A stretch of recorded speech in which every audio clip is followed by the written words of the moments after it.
We're here today with Carl Tasca to talk about the standing in the automotive industry. Carl, thanks for being on. Pleasure to be here. Pleasure to be here. Thank you for having me. A lot's going on. A lot's going on in the world. A lot's going on. I've aged 20 years in the last 2. But, you know, Jordan, back in the day, I was told by a very smart man, one of my mentors, that in the car business, you deal with the same 5 problems, okay? And if you can figure out how to overcome those 5 problems, you'll be fine. You'll have a great career. That didn't include pandemics, the threat of nuclear war, chip shortages, wiring harness shortages, civil insurrection. So there's been a lot going on.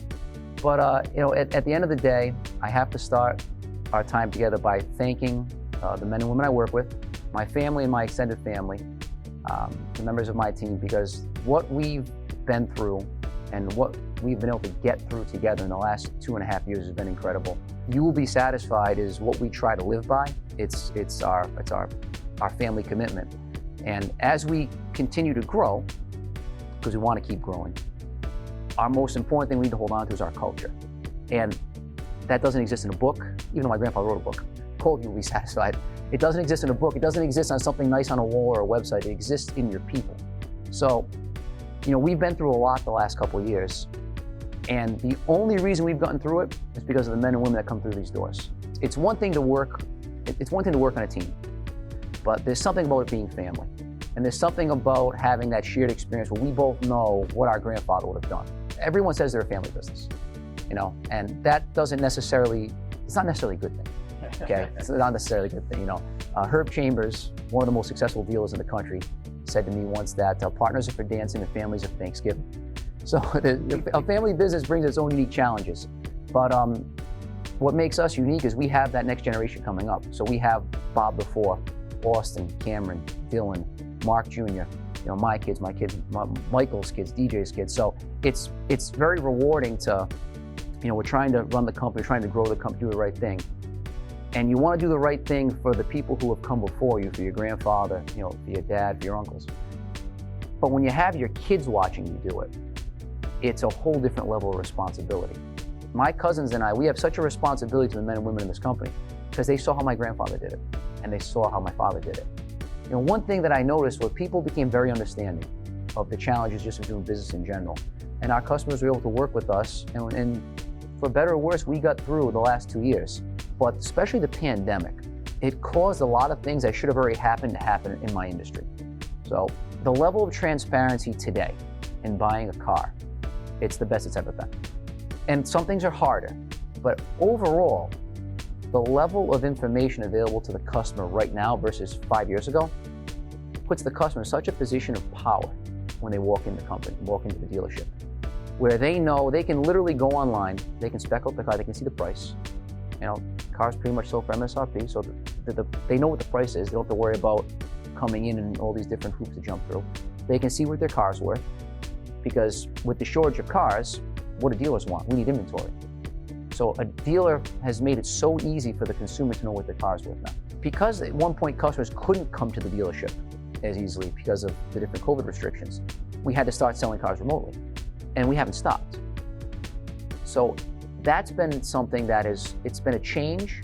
The good thing is, and it's another saying I'll hit you with, is the best way to sell more cars is to make it easier for people to buy cars.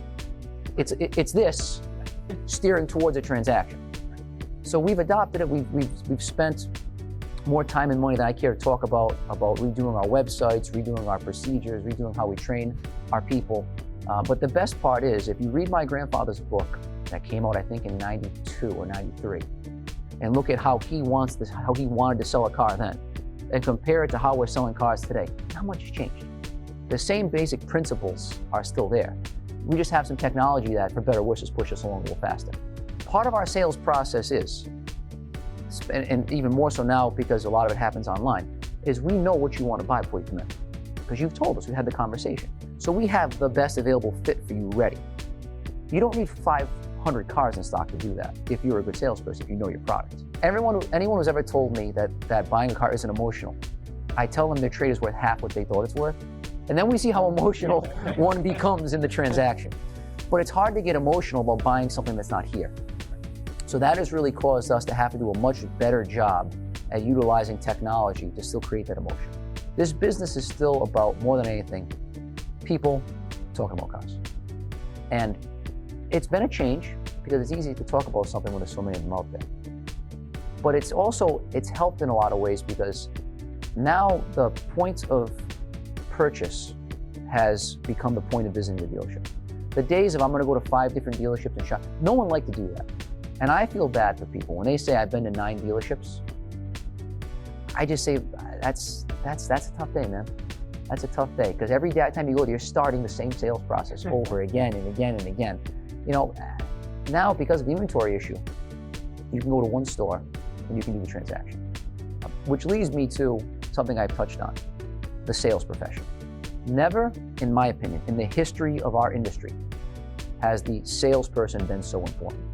The customers that have not missed a beat will be able to get the car they want, get the deal that makes them happy, get the service they want. They're the ones that have the right salesperson. And one gentleman's office is right there. He's been here for 38 years. He's been number 1 or number 2 every one of those years. And he does it for one reason, because his customers love him and he'll do anything for them. And I like to think that we have more of those type of people in this company than any other automotive group in the country. And I'm biased, obviously. But, you know, I have people that came to my first communion that are still selling cars here. They're members of my family. My kids call them uncle. That's something that in today's industry, it's very hard to find. But what we're really trying to do, and I got to compliment my cousins for this, is we're really doing, I think, a better job than we've ever done in the 83 years we've been in business. Is it 83 or 78? My grandfather would kind of fudge when the company was started, so it was a sliding scale. But in about the 80 years we've been in business, I think we're doing the best job we've ever done of hiring people with no automotive experience. I'm talking none. And getting them to our level of how to treat a customer. And if you walk down, you know, I'll walk through with my wife and she goes, "Oh, new faces here." I'm like, "Yeah, he did 18 cars last month, he did 17, it's his 4th month, he did 24. And you know, she's been on it with me long enough to go, "Well, doesn't the average guy do like 6? I said, "No, not here." So that's been another positive thing that's come about, where we've just reinvested in our people. But as far as looking forward, I wish I could tell you, Jordan, that on November 15th, we'll have all the chips we need and the cars will start flowing and all will be good. But we're going to be dealing with this for a very long time.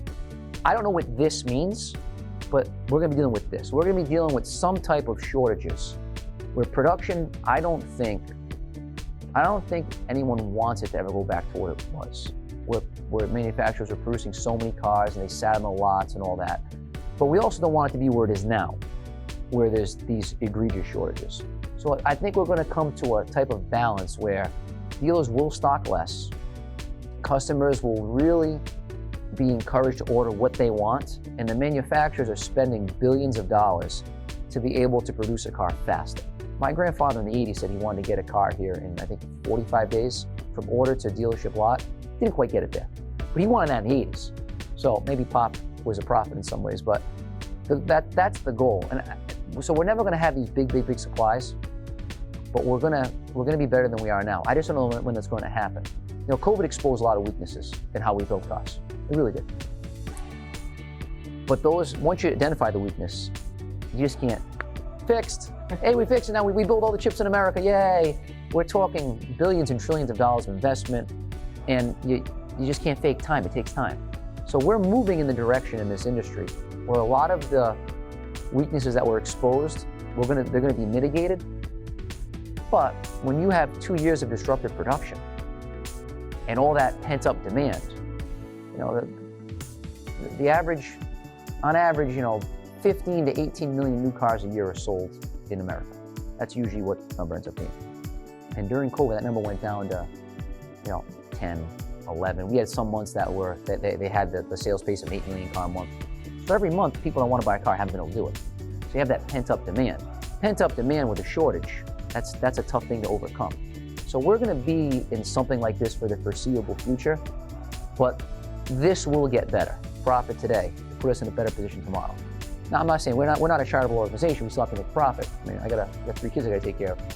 But as a family, we've always put the customer first to the extent where it has to benefit the customer, it has to benefit our coworkers, and then it has to benefit the company. Well, Carl, thanks so much for being on the auto show. Really appreciate having you. Thank you. Sorry for talking for 4 No, hours. you're great.